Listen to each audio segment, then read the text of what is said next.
بسم اللہ الرحمن الرحیم۔ السلام علیکم۔ انفو ٹی وی میں خوش آمدید۔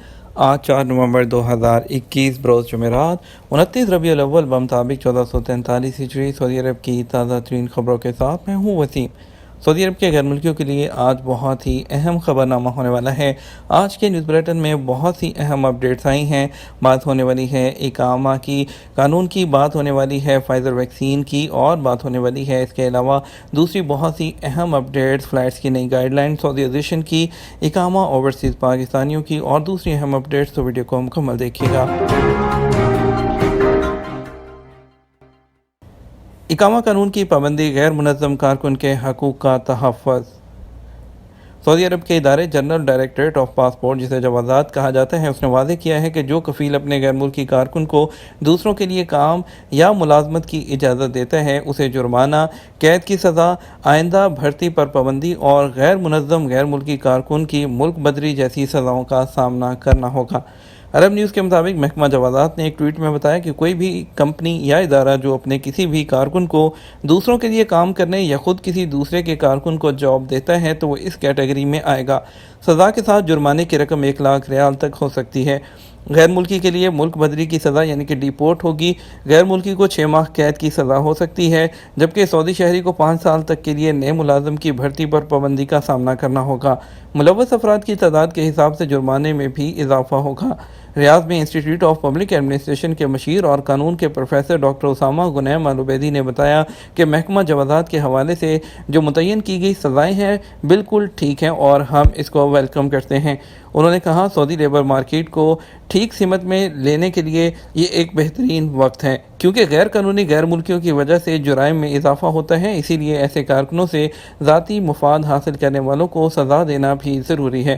ڈاکٹر العبیدی نے کہا کہ ضابطوں کی خلاف ورزی سے سیکیورٹی، اقتصادی اور سماجی مسائل پیدا ہوتے ہیں۔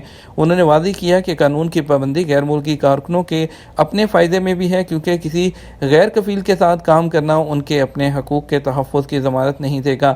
انہوں نے کہا کہ توقع کی جاتی ہے کہ جوازات کی جانب سے نئی ہدایات سے کفیل اور جو امپلائیز ہیں کفالت کے قانون پر عمل میں اپنا کردار ادا کریں گے۔ اس کے علاوہ ان کا کہنا تھا اس طرح کے غیر منظم غیر ملکی لیبر مارکیٹ میں مسئلہ پیدا کر رہے ہیں، کیونکہ ان میں سے زیادہ تر کے پاس جو ہے وہ کام نہیں ہے، جس سے بے روزگاری کی سطح میں بھی اضافہ ہوتا ہے۔ اس کے علاوہ ان میں سے زیادہ تر کارکنوں کے پاس سعودی لیبر مارکیٹ کے لیے جو سکلڈ ریکوائرڈ ہیں وہ بھی ان کے پاس نہیں ہیں۔ ان کا مزید کہنا تھا کہ مقامی شہریوں اور جائز یعنی کہ جو اقامہ ہولڈرز غیر ملکی ہیں ان کے مقابلے میں ایسے غیر ملکی کارکن جو ہے وہ ایلیگل ہیں یا دوسرے ہیں، ان کی وجہ سے جو ہے وہ پرابلم کا باعث بنتے ہیں۔ انہوں نے کہا امید ہے قانونی طور پر جاب کرنے والے غیر ملکی ایسے تمام جو قانونی کارکن ہیں ان کے خاتمے کے لیے جاری کی گئی ہدایات پر فائدہ اٹھائیں گے اور اس پر عمل کریں گے۔ بچوں کو پیسنجر سیٹ پر بٹھانے پر جرمانوں کا نفاذ شروع ہو گیا۔ بچوں کو پیسنجر سیٹ پر بٹھانے کی خلاف ورزی پر جرمانوں کا نفاذ شروع ہو چکا ہے۔ سبق ویب سائٹ کے مطابق ٹریفک کے قوانین کے مطابق 10 سال سے کم عمر کے بچوں کو پیسنجر سیٹ پر بٹھانا خلاف ورزی ہے۔ محکمہ ٹریفک نے کہا بچوں کو پچھلی سیٹ پر مخصوص کرسی پر بٹھانا ضروری ہے۔ 10 سال سے کم عمر بچوں کو پیسنجر سیٹ پر بٹھانے سے کم 300 اور زیادہ سے زیادہ 500 ریال جرمانہ ہوگا۔ محکمے نے واضح کیا اسے استثناء صرف ان گاڑیوں کو ہے جن میں پچھلی سیٹ نہیں ہے۔ سعودی عرب میں 5 سے 11 سال کے بچوں کے لیے فائزر ویکسین کی منظوری۔ Saudi food and drug authority (SFDA) نے سعودی عرب میں 5 سے 11 سال تک کے بچوں اور بچیوں کو فائزر ویکسین فراہم کرنے کی منظوری دے دی ہے۔ اخبار 24 کے مطابق فائزر کمپنی نے بیان میں کہا کہ سعودی فوڈ اینڈ ڈرگ اتھارٹی سے منظوری کی درخواست کی تھی تاکہ سعودی عرب کے صحت ادارے 5 سال اور اس سے زیادہ عمر کے بچوں کو فائزر ویکسین فراہم کرنے کے مجاز ہو جائیں۔ سعودی فوڈ اینڈ ڈرگ اتھارٹی نے 5 سال اور اس سے زیادہ عمر کے بچوں کے لیے فائزر ویکسین فراہم کرنے کی اجازت ریسرچ اور تجربات کے نتائج سامنے آنے پر دی ہے، جن سے ثابت ہو گیا تھا کہ اس کیٹیگری میں شامل بچوں کو فائزر ویکسین دی جا سکتی ہے۔ SFDA نے سعودی عرب میں فائزر ویکسین کی رجسٹریشن کی منظوری 10 دسمبر 2020 کو دی تھی۔ فائزر نے منظوری کے لیے درخواست دی ہوئی تھی، اس کے بعد ہی سعودی عرب میں جو میڈیکل ادارے ہیں انہوں نے فائزر ویکسین درآمد کر کے اس کا استعمال شروع کیا۔ 6 سرکاری اداروں میں آپریشنل سیکٹر کی سعودیائزیشن کا آغاز۔ سعودی عرب کے 6 سرکاری اداروں میں آپریشنل سیکٹر کی سعودیائزیشن کا آغاز کر دیا گیا۔ آجر ویب سائٹ کے مطابق باخبر ذرائع کا کہنا ہے کہ سرکاری اداروں میں ضرورت کا سامان خریدنے کے لیے ورکنگ ٹیمیں تشکیل دی گئی ہیں۔ ورکنگ ٹیموں کو ٹارگٹ دیا گیا ہے کہ وہ ملکی ساختہ سامان کو ترجیح دیں، مقامی صنعتوں کو فروغ دینے کے لیے اقدامات کریں۔ وزیر صنعت اور معدنیات بندر الخلیف نے کہا کہ مقامی اشیاء کے استعمال پر توجہ دینے سے تمام اقتصادی طبقوں کو فائدہ ہوگا۔ ابشر کے ذریعے 6 ماہی اقامے کی آن لائن تجدید کی سہولت۔ سعودی وزیر داخلہ شہزادہ عبدالعزیز بن سعود نے بدھ کو ریاض میں ابشر پلیٹ فارم کے ذریعے مزید الیکٹرانک سروسز کا افتتاح کیا ہے۔ اس میں 3 مہینے کی جو اقامے کی آن لائن تجدید کی سہولت بھی شامل ہے۔ ابشر افراد پر نئی آن لائن سہولتوں سے مقامی شہریوں اور مقیم غیر ملکیوں کو فائدہ ہوگا۔ وزارت داخلہ اور سیکیورٹی اداروں کے اہلکاروں کے لیے ابشر داخلیہ اور پلیٹ فارم اور تحدی ابشر ایڈیشن 2 کا بھی افتتاح کیا گیا ہے۔ سرکاری خبررساں ایجنسی ایس پی کے مطابق وزیر داخلہ نے نئی آن لائن سروسز جو ہے اس کا افتتاح ابشر کے 7ویں فورم میں شرکت کے موقع پر کیا ہے۔ انہوں نے کہا کہ شاہ سلمان بن عبدالعزیز اور ولی عہد شہزادہ محمد بن سلمان کی ہدایت پر وزارت داخلہ نے سعودی ویژن 2030 کے ٹارگٹ کی تکمیل کے لیے کام کیا ہے۔ ڈیجیٹل تبدیلی اسی کا حصہ ہے۔ وزارت داخلہ نے کہا کہ جدید ٹیکنالوجی کا استعمال نہ صرف یہ کہ ہماری عوامی زندگی کا حصہ بن چکا ہے، بلکہ نجی اور عملی زندگی میں ٹیکنالوجی کا استعمال بہت ضروری ہے۔ ان کا کہنا تھا کہ 300 سے زیادہ الیکٹرانک سروسز سے 23 ملین سے زیادہ لوگ فائدہ اٹھا رہے ہیں۔ ابشر افراد کے تحت جو نئی آن لائن سروسز حاصل ہوں گی اس میں قومی شناختی کارڈ اور اقامہ کارڈ کی تجدید، گمشدہ شناختی کارڈ کی جگہ نئے کارڈ کا اجرا، نقل کفالہ کے لیے مقیم غیر ملکی ملازم کی منظوری، لاوارث یا یتیم بچوں کی پرورش کرنے والے خاندانوں کے لیے جوازات کی خدمات اور 3 مہینے کے اقامے کا اجرا اور اس کی اقامے کی تجدید شامل ہے۔ تمام اسکولوں میں پہلے سیمسٹر کے امتحانوں کا شیڈول جاری۔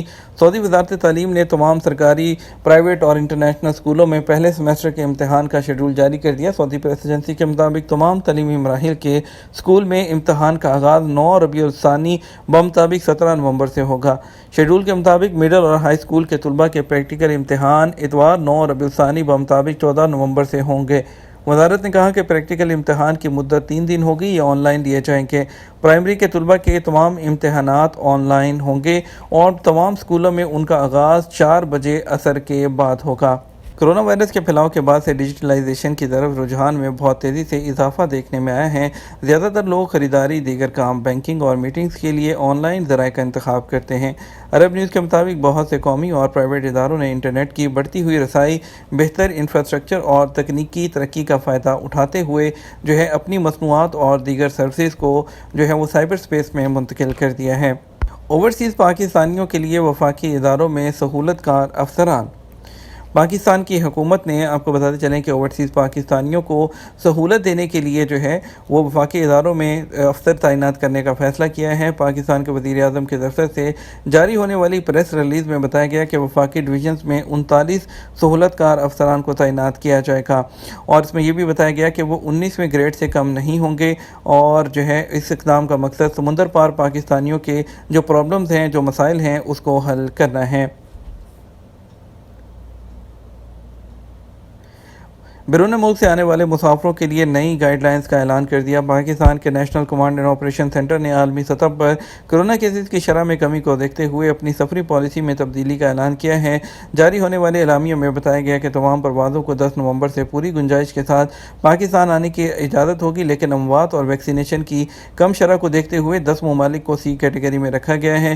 سی کیٹیگری میں آرمینیا، بلغاریہ، کوسٹاریکا، عراق اور میکسیکو شامل ہیں۔ سی کیٹیگری میں شامل دوسرے ممالک بھی کچھ ہیں، اور سی کیٹیگری میں شامل ممالک سے آنے والے مسافروں کو NCOC کا خصوصی اجازت نامہ حاصل کرنا ہوگا، جبکہ وہ پاکستانی پاسپورٹ ہولڈرز جو کہ محدود میعاد کے ویزے کے لیے ان ممالک گئے ہیں، ان کو واپسی کے لیے کمیٹی سے اجازت لینے سے استثناء ہوگا۔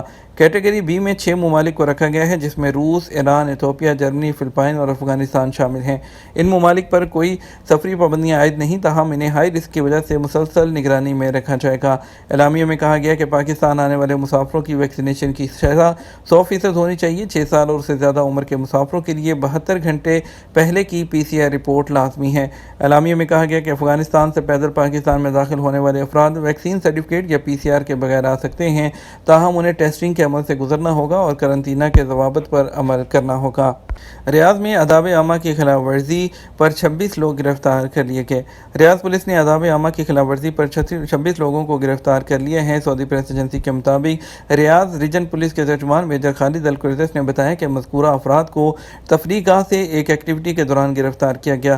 پولیس نے کہا کہ ان لوگوں نے ضابطے کی خلاف ورزی کی ہے، جس میں خلاف ورزی کی نوعیت کے اعتبار سے کارروائی کی جائے گی۔ انہوں نے ریاض سیزن کے دوران وہ تفریح گاہوں پر آنے والوں کو ہدایت کی ہے کہ تمام لوگ آداب عامہ اور معاشرتی اقدار کی پابندی کریں۔ کسی بھی نوعیت کی خلاف ورزی پر کوئی رعایت نہیں کی جائے گی۔ الخبر میں غیر ملکی خاتون سے جھگڑے کی ویڈیو وائرل، شہری گرفتار کر لیا گیا۔ سعودی عرب میں الشرقیہ پولیس کے ترجمان محمد الشہری نے کہا، الخبر سیکیورٹی فورس نے پبلک مقام پر غیر ملکی خاتون کے ساتھ جھگڑے میں ملوث مقامی شہری کو گرفتار کیا ہے۔ الوطن اخبار کے مطابق جھگڑے کی ویڈیو سوشل میڈیا پر وائرل تھی۔ پولیس نے سعودی شہری کو شناخت کے بعد حراست میں لیا ہے۔ ترجمان کا کہنا ہے کہ ریکارڈ سے پتہ چلا ہے کہ سعودی شہری ماضی میں بھی خلاف قانون سرگرمیوں میں ملوث رہا ہے۔ الشرقیہ پولیس کے ترجمان نے بتایا کہ مقامی شہری کو ابتدائی قانونی کارروائی کر کے پبلک پروسیکیوشن کے حوالے کر دیا گیا ہے۔ طائف میونسپلٹی نے 339 دکانوں کے خلاف کارروائی کر دی۔ طائف میونسپلٹی نے بلدیہ کے ضابطوں کی خلاف ورزی پر 339 خلاف ورزیاں پکڑی ہیں۔ سبق ویب سائٹ کے مطابق میونسپلٹی نے کہا کہ مذکورہ خلاف ورزیاں ایک ہفتے کے دوران کیے جانے والے تفتیشی دوروں کے دوران پکڑی گئی ہیں۔ میونسپلٹی نے کہا کہ تفتیشی اہلکاروں نے شہر بھر میں واقع دکانوں، ریسٹورنٹ اور کیفے شاپس کے علاوہ باربر شاپس کے بھی تفتیشی دورے کیے ہیں۔ جعلی اقامے بنانے اور دیگر جرائم میں ملوث 26 لوگوں کو گرفتار کر لیا گیا۔ سعودی محکمہ امن نے اقامہ قوانین کی خلاف ورزی اور دیگر جرائم میں ملوث غیر ملکیوں سمیت 26 لوگوں کو گرفتار کیا ہے۔ عاجل ویب سائٹ کے مطابق محکمہ امن نے بیان میں کہا کہ اقامہ قانون کی خلاف ورزی میں ملوث یمنی اور بنگلہ دیشی جعلی کاغذات اور اقامے تیار کرنے میں ملوث پائے گئے ہیں۔ ملزمان اقامہ، ملازمت اور سرحدی امن قوانین کی خلاف ورزی کرنے والوں کو جعلی اقامے بیچ رہے تھے۔ ان کے قبضے سے جعل سازی میں استعمال ہونے والے آلات، پلاسٹک کوٹنگ اور 343 دستاویزات بھی برآمد ہوئی ہیں۔ سعودی مارکیٹ میں کسٹمر کے تجربے کو بہتر بنانے کا منصوبہ کیا ہے؟ سعودی کنزیومر پروٹیکشن ایسوسی ایشن نے سعودی مارکیٹ میں کسٹمر کے تجربے کو بہتر بنانے کے سلوگن کے تحت 2021 سے 2024 کے لیے اپنے اسٹریٹجک پلان کا اعلان کیا ہے۔ سعودی خبرساز ادارے ایس پی کے مطابق ایسوسی ایشن کی ایگزیکٹو کونسل کے چیئرمین عبدالعنیم نے اشارہ کیا کہ اسٹریٹجک پلان میں 4 مقاصد شامل ہیں۔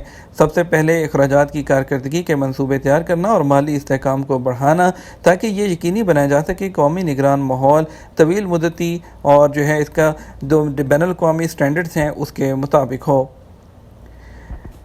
یہ تو ہمارا اب تک کا نیوز بلیٹن۔ آپ مزید خبروں کے لیے ہمارا شام 6 بجے کا نیوز بلیٹن دیکھیے گا۔ اس کے ساتھ ہم آپ سے اجازت چاہیں گے۔ ویڈیو کو لائک اور شیئر کیجیے گا۔ آپ کے قیمتی وقت کا شکریہ۔ اپنا خیال رکھیے گا۔ السلام علیکم۔